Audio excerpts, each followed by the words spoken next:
Hey, football fans, welcome back to another episode of Lions Latest, the show where we gather around and talk about the greatest team in the NFL, of course, the Detroit Lions.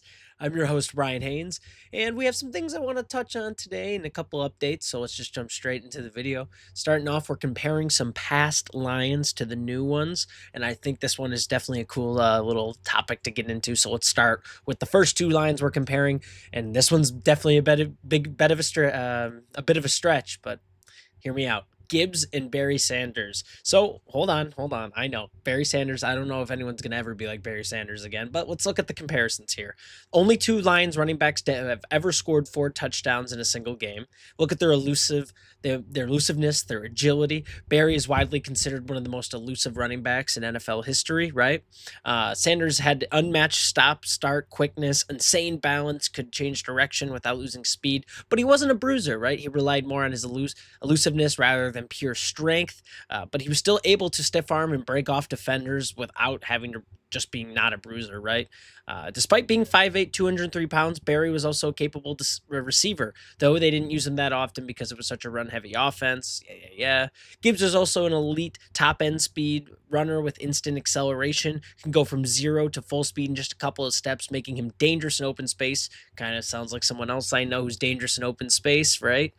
Despite being 5'9", 200 pounds. So similar there as well. Gives us a strong balance. He can shed tackles with his arms, though he relies more on his speed than raw power. Are we seeing the comparisons here now, right? Less dancing in the backfield, I will note, than Barry Sanders with Jahmyr Gibbs, but he has similar results. He cuts a lot sharper on the holes. Barry Sanders had to, move around a lot more, obviously. He's not as shifty as in tight spaces as Sanders is, but has exceptional lateral agility and smooth cuts, something that Sanders did have. The ability to make a man miss, the ability to get into open space and turn something crazy out of it. This is what I see between these two players.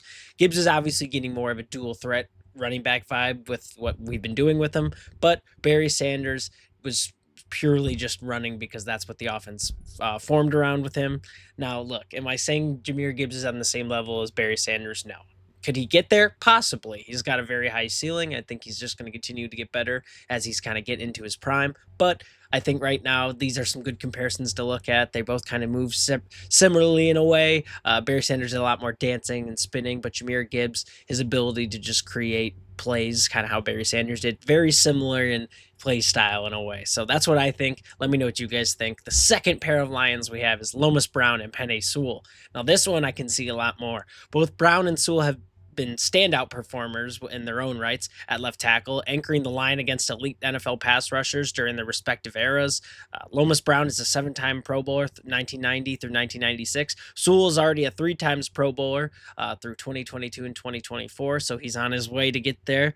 Leadership on and off the field was a huge thing with both of these guys. Brown's veteran presence helped lead the Lions through consistent ups and downs, but he was always there to be kind of the anchor on the team, right? Sewell's leadership and attitude have quickly made him one of the cornerstones of the team, as we've seen. You can watch his preseason speeches. He's definitely one of those guys who gets in and is a leader, especially this year now without Frank Ragnow. Penei Sewell is stepping in to be one of those new, bigger leaders, taking a bigger share of responsibility with this offense. So it's definitely cool to see that happening. And elite run blocking. Let's talk about that, right? Like, that's the big one, right? Both were blocking for elite running backs, were and are, because Sewell's not retired. But they're key on what makes the running game so successful, right? Penei Sewell, good pass blocker, but he's known for his run blocking, getting up into the secondary with his quickness and his agility and just knocking dudes to the floor. Same thing with Lomas Brown. His ability to open up gaps for Barry Sanders was, I won't say half, but a big reason why he was able to even get into open space in the first place and create some of these highlights we see now. I think Penei Sewell still has some years to go before we start calling him like a legend, but he's elite right now. And the kind of stuff he's doing, if he keeps it up and he keeps being consistent, he's going to quickly be remembered as one of those other Lions with Lomas Brown who go down in our lore as great offensive tackles. And then finally, I want to talk about St. Brown and Golden Tate. So these ones get compared quite often. Both players share a similar physical profile, not the biggest or fastest receivers, but their tenacity was their big strength here and their ability to get better over time. Golden Tate put himself as in Good Morning Football, where he says, Not the biggest, not the fastest, not the strongest, but look, the grit, the mentality is something you can't teach a man. So he said that about Amon-Ra St. Brown, and then the relentless work ethic and mentality, both of them. Tate has also publicly praised St. Brown, saying he is born to do this and he's going to find a way. Okay, watch me. He's going to go out there and prove it week in, week out. The mindset echoes Tate's exact same kind of mentality in his playing days. Reliable, little flip, not cocky, but very confident in his play style, always pushing the edge of what he can do. And that's what I see with St. Brown. Very confident, yet very effective. He's not just all talk. Their ability to be making playmaking in tough situations. Tate is recognized for his yards after catch skill, often referred to as the yard after catch king or the yak king. St. Brown gets much done because of his strong hands and being able to stay up after contact. So he's another yards after catch guy. Very similar there, right? Both strong run blockers and pass blockers as well, with high IQ football knowledge. St. Brown's willingness to block and physically just put people down, even if it's going to result on him taking the loss there, has been praised. Tate was also respected for his blocking effort overall, game widely seen during his time with the Lions. And then both are reliable targets, last and least, right? St. Brown has over 100 receptions in consecutive seasons. In 2024, he and Jamison Williams became the first Lions duo since Golden Tate and Marvin Jones Jr. in 2017 to both hit 1,000 receiving yards in the same season. And they're both just reliable targets, great route running, great speed. I think right here, this is like the three. Let me know what you guys think, though. Those are just my opinions there. I saw some similarities. I thought it would be cool to little talk about how we're seeing some flashes from the past now in a team where we're seeing some really good success. So let me know what you guys think, though. We're going to move on to our second topic, talking about some more predictions for games, starting with the Giants. We're hosting them. I feel like this one should be a sure thing for the Lions. The Giants' pass rush, though, I will say, is quite scary right now. But we have a really tough O-line and a running back who's willing to go pick up a blitz if need be, and he's a good pass blocker, and David Montgomery. I'm not yet convinced on this offense from the Giants. I think even despite Malik Neighbors, Jackson Dart hasn't shown us that he's absolutely going to be reliable yet with these practice and these clips we were seeing from him. And as long as we play smart defense and don't allow any big gains from Malik Neighbors, we should be able to control their running backs fairly well and be effective on offense as well for their secondary. I can see defensive touchdowns and turnovers being a problem for us. That could lead in something bad, maybe a silly loss because of that, but that's only if we aren't playing well and we're making stupid mistakes. Honestly, I see the Lions winning this one 17-6. I'm not even sure if the Giants score a touchdown here. That's just my opinion. And then next we have the Packers again. We're playing the Packers again, right? This game has me a little concerned, right? Just a little concern. It's that fair amount of concern because I think we're going to beat him week 1. So then I'm thinking the pack is coming out for blood, trying to get their revenge in this game. And I'm worried that Jordan Love and Matthew Golden over the course of the games throughout the season are going to get into a rhythm and they're going to be able to start frying DBs and safeties. That's what I'm scared of. Still, I think defensively they aren't ready for our passing game in terms of their secondary, but I know we need to stay locked in for this game regardless. Nothing free for Josh Jacobs. Josh Jacobs is one of those guys who can get the momentum turned very quickly in his favor if he gets going. And I don't want to let Love get into any sort of flow state with his receiver here. That could be bad for us. Despite our stronger secondary this year, I could still see Jordan Love coming out and just making an upset happen. I think if we don't make stupid mistakes and we can get out of this fine, right? But this one might be close, and I just got a really weird feeling about this game. Let me know what you guys think, Lions fans. Are we going to just be able to take this one away? I know they're not necessarily a threat to us, but it's a division game and they can always be a lot more competitive. Upsets happen. I'm thinking the Lions win this one 31-28. It's going to be a bit of a shootout and it might be a really big defensive game to see who can stand up the tallest. I think the Lions have the upper hand in that case, so I think we're going to be able to win this one, but I am a little nervous for this one. Let me know what you guys think below. What are your opinions about these two games? Do you think we just walk away free with the Giants? Do you think the Giants give us a little more worry than I'm letting up right now? And then what do we think with the Packers? Same thing as week 1, or did the Packers come back and take one from us? I want to hear your guys' opinions. We're going to move on to our third topic where we are talking about the expectations, right? So after I went to the Dolphins joint practice and I saw the way we were operating, it had me thinking, I'm like, most people are expecting a dip this year in our greatness and our ability to score and our ability to do what we did last year. And I don't necessarily think we're going to go 14-2, win the North. I mean, I think we're going to win the North, but just be insane the way we were last year. That might not happen. And that's totally fine because we lost some coordinators and some players. That's fine. But will the Lions have like over six or eight, 7 or 8 losses? Um, I don't know. I think we're still going to be a dominant force in this NFL despite missing the coordinators and despite missing some of our players, right? Recent practices have shown me at least that we aren't regressing, entering the season as one of the favorites also with a plus 400 odd to win the Super Bowl. We're the 5th overall, and after back-to-back division crowns, the goal is to remain the king and we're going to earn a third straight NFC North title. I don't see why we can't do that. I don't see why we can't go out and beat these other teams. Are the Bears getting better? Yes. Are they at that level yet? No, I don't think so. Not by a mile. Are the Vikings up there? Well, I don't know. Sam Darnold was a great placeholder and he worked out, but then they moved on to JJ McCarthy, and who knows what he's going to do despite having guys like Justin Jefferson and Jordan Addison, Aaron Jones Sr. I mean, senior is the only thing you got to like know with him is that he's getting older.